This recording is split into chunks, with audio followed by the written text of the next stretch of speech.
Akkam jirtu kabajamoota fi jaalatamtoota hordoftoota keenya bakkuma jirtanitti nageenyi keenya kan kabajaatiif kan jaalalaa isin haa ga'u isiniin jenne itti aansuudhaan oduu sa'a kanaa qabannee dhiyaannee jirra.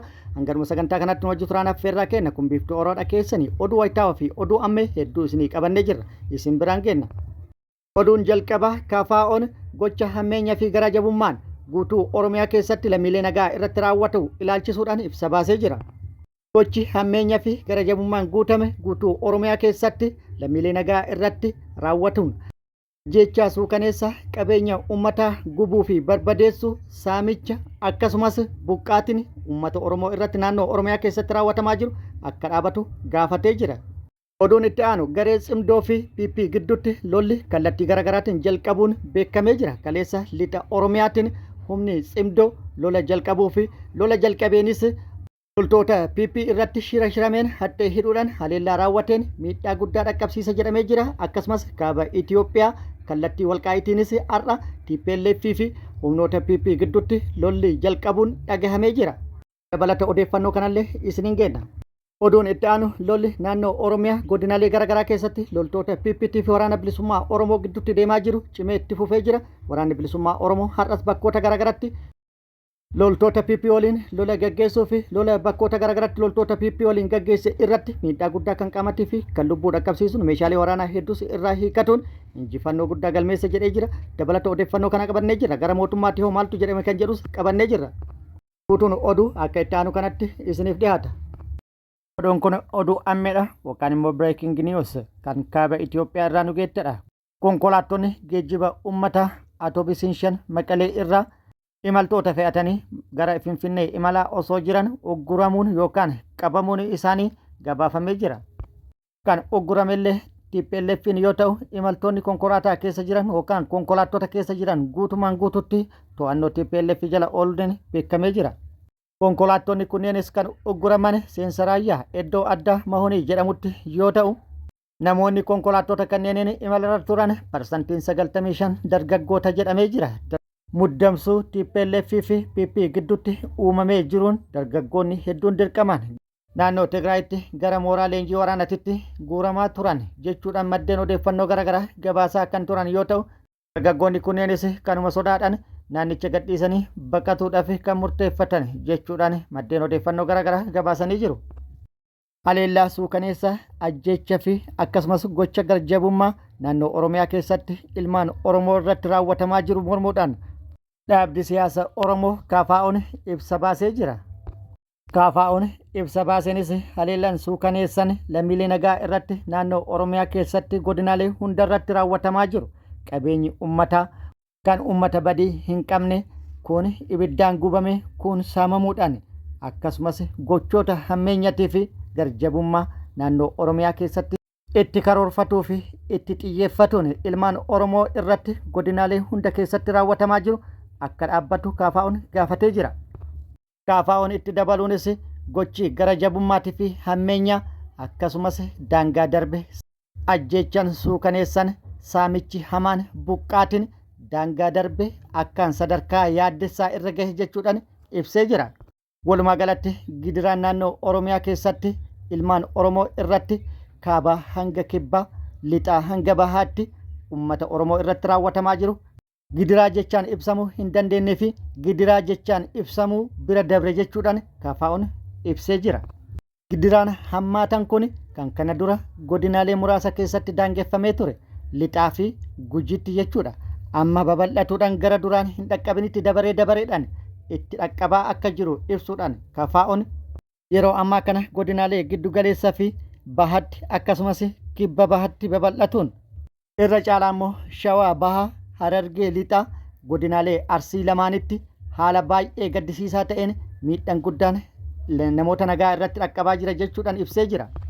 Itti dabaluunis KFO'n tibba kana gochi garajabummaa kana dura ilmaan Oromoo irratti bal'inaan raawwatamaa ture tibba kana immoo haala adda ta'een haala baay'ee daangaa dabreen ilmaan Oromoo irratti raawwatamaa jira jechuudhaan kan ibse yoo ta'u amantii dahoo godhatuun akkasumas sabaa fi saba walitti buusuuf gochi hammeenyaa tibbana ana hasakoo fi sirkatti raawwatamaa ture waan hawaasni raawwate fakkeessuudhaan itti karoorfatuu fi akkasumas gocha qindaa'aa baay'ee suukaneessaa ta'e uummata irratti raawwatuun gochi gara jabummaan guutamee fi akkasumas gochi hammeenyaa kan daangaa dabre uummata nagaa irratti raawwatamu kan baay'ee nama gaddisiisu jedhee jira.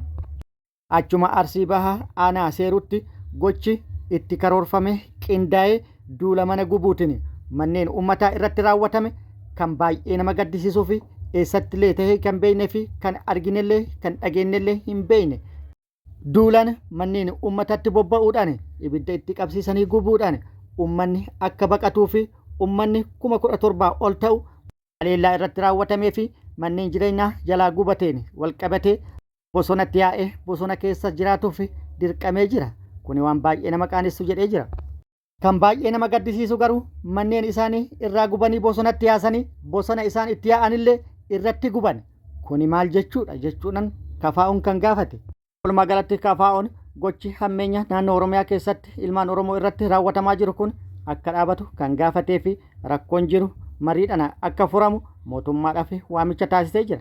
Gama biraatiin haleellaa tibbana haala adda ta'een akkasumas qindaa'aa ta'een uummata nagaa irratti raawwatame qaamoleen garaagaraa mormatanii jiru. Abbootiin siyaasaa, xiinxaltoonni akkasumas hayyootaa fi fayyadamtoonni miidiyaa gocha kana cimsanii kan mormatan yoo ta'u, walumaa galatti gocha badii naannoo Oromiyaa keessatti namoota nagaa irratti raawwatamuuf kan itti gaafatamu mootummaa jechuudhaan yaada kennanii jiru. Sababni isaas uummata kan eeguu qabu mootummaadha. Nagaa uummataa kan eeguu qabu mootummaadha. Mirga uummataa kan kabachiisuu qabu mootummaadha. Kuni tahee osoo jiru mootummaan humnoota adda addaa tooftaalee adda addaatiin hidhachiisee inni uummatatti bobbaase miidhaa uummata irratti dhaqqabsiisaa jiru. Kuni kallattiidhaan itti gaafatamummaa kan fudhatu mootummaadha. Inni biraa abbaan fedheeyyuu qaamni hidhate kamiyyuu dhufee uummata irratti rakkoon uuma miidhaan raawwata akka ta'u taates uummata eeguu kan qabu mootummaa mataa isaa waan ta'eef mootummaan qaama badii uummata irratti raawwatameefis kan itti gaafatamu isa jechuudhaan hedduu yaada kennanii jiru. Maarree mootummaan naannoo Oromiyaattis ta'e mootummaan federaalaa waamicha KFO'n isinii dhiyeesses isin biraan geennee jirra. Akkasumas yaada uummataa badii uummata irratti raawwatamuuf itti gaafatamaan isin uummata kana eeguu qabu isin jechuudhaan kennamellee isin biraan geennee jirra. Waan gootan isinitu beeka. Oduun itti aanu Tsimdoo fi PP'n kallattii garaagaraatiin lola jalqaban jedhamee jira. Guyyaa kaleessaa kallattii lixa Oromiyaatiin humni Tsimdootii fi waraanni PP wal haleeluu yookaan wal loluu isaanii isiniif gabaafnee turre. Akka lixa Oromiyaa irraa odeeffannoo nu ga'e ibsutti lixa Oromiyaa Wallagga Bahaa aanaa Kiramutti guyyaa kaleessaa lolli loltoota PP fi akkasumas garee Tsimdoo gidduutti jalqabuu odeeffannoon mirkaneessee jira. Lola garee Tsimdoo fi raayyaa ittisa Itoophiyaa gidduutti gaggeeffamee ture irratti marsaa lammaffaa fi raayyaan ittisa Itoophiyaa shira irratti shirameen hadhee itti hidhamuun haleellaa irratti raawwateen miidhaan guddaan irratti dhaqqabe odeeffannoon jedhu achirraa nu gahee jira. Gareen Tsimdoo Asras Maaree Daamxeetiin durfamu kan loltoonni TPLF fi Armii 70 jedhamu keessatti hirmaate shira irratti xaxuudhaan hadhee hidhuudhaan loltoota PP irratti haleellaa raawwatu odeeffannoon achirraa baatee ibsitee jirti. Gareen kun raayyaa ittisa PP Izii kutaa waraanaa 69ffaa reejimentii 3ffaa fi akkasumas reejimentii 5ffaa irratti hadhee hidhuudhaan haleellaa raawwateen miidhaa guddaa kan qaamatii fi kan lubbuu irratti dhaqqabsiise jedhamee jira. Akka odeeffannoon achirraa baatee ibsitutti akkuma lolichi eegalameen miseensonni raayyaa ittisa biyyaa sabaan Amaara ta'an namni 58 hidhannoo guutuun dishqaa tokko qabatanii garee Tsimdoo jedhamu kanatti makaman jedhamee jira. Kana booda loltoonni PP kan saba biroo bakkatti kana hafan hadhee itti hidhamuun kiyyoo keessa galfamuun haleellaan irratti raawwatameen miidhaan guddaan irratti dhaqqabe jedhamee jira. Humni Tsimdoo kun kiyyoo keessa galfatuun loltoota PP irratti haleellaa raawwateen loltoota PP 42 addunyaa kanarraa godaansisu ragaa qabatamaa qabna jechuudhaan maddeen odeeffannoo garaagaraa gabaasanii jiru. Kan nama ajaa'ibummoo loltoonni PP Madfii fi Zu-23 dhukaasan humna Tsimdoo kana irra ol qabuudhaan badhee irratti dhukaasaa turan jechuudhaan odeeffannoon achirraa baate ibsitee jirti. Shira kana kan xaxanii fi miidhaan guddaan loltoota PP irratti akka dhaqqabu kan taasisan ajajoota waraana PP'ti jedhamee jira. Meeshaaleen gurguddaan hundi harka Tsimdoo akka galu kan taasise jedhame ajajaan waraana PP Koloneel Taaddasaa Indaalaw nama jedhamu akka ta'es odeeffannoon bahe kun ibsee jira. Gama biraatiin kaaba Itoophiyaa TPLF fi PP gidduutti kallattii walqaa'itiin lolli cimaan dhoohuun gabaafamee jira. Har'a TPLF humna guddaadhaan gara walqaa'itiitti seenuun haleellaa raawwatuu kan jalqabe ta'uu handaaftaa dabalatee miidiyaaleen hedduun gabaasanii jiru. Erga TPLF haleellaa raawwatuu jalqabdee booda PPnis humna qilleensaa deeggaramuudhaan haleellaa raawwatte jedhamee jira. Haleellaa humna qilleensatti raawwatteenis akka PP'n jettutti miidhaa guddaa dhaqqabsiifne jechuudhaan ibsa kennanii jiru. Walqaa'it irratti PP'n dirooniidhaan haleellaa kan raawwatte ta'uu gabaafame yoo ta'u irra deddeebi'uudhaan haleellaa raawwatte jedhamee jira. Walumaa galatti lolli kallattii garaagaraatiin humnoota cimdootii fi akkasumas TPLF'n mootummaa PP gidduutti eegale kun muddamsuu hamaa uumuun isaa dhagahamee jira.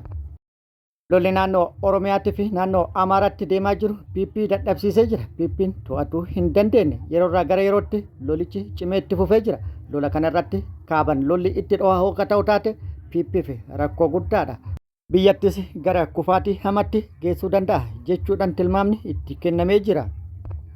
Oduun itti aanu lolli loltoota mootummaatti waraana bilisummaa Oromoo gidduutti zoonilee Oromiyaa hunda keessatti gaggeeffamaa jiru akkuma itti fufetti jira. Waraanni bilisummaa Oromoo loltoota mootummaa waliin zoonilee Oromiyaa hunda keessatti lolli gaggeeffamaa jiru cimee itti fufuu beeksisuudhaan lola zoonilee Oromiyaa hunda keessatti loltoota mootummaa waliin gaggeessaa jiru irrattis miidhaa guddaa kan qaamattii fi kan lubbuu dhaqqabsiisuun injifannoo argataa jiraachuu fi meeshaalee waraanaa hedduus irraa hiikkatuun humna namaa hedduus hojiin ala taasisuun mootummaa PP kasaaraa guddaa irra dhaqqabsiisa jedhee jira. Har'as lolli bakkoota garaagaraatti barraaqan loltoota mootummaatti fi waraana bilisummaa Oromoo gidduutti gaggeeffamaa jiraachuu waraana bilisummaa Oromoo beeksisee jira.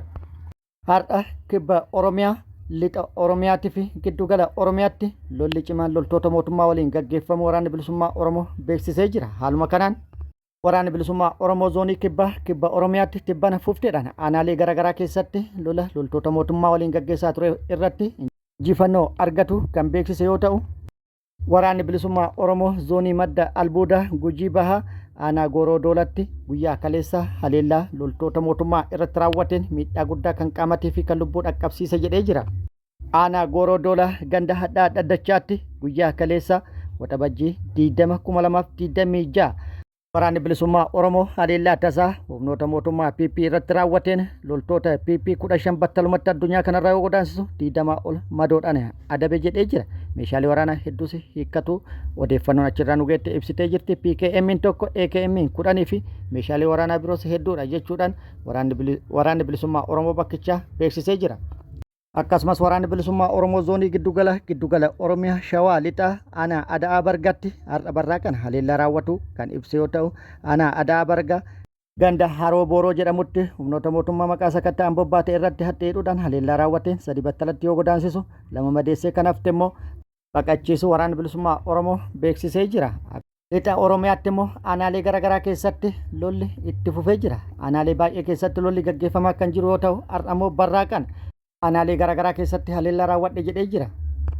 Lixa Oromiyaa Wallagga Bahaa aanaa Diggaatti haleellaa mooraa waraana mootummaatitti seenuun raawwateen miidhaa guddaa dhaqqabsiise jedhee jira.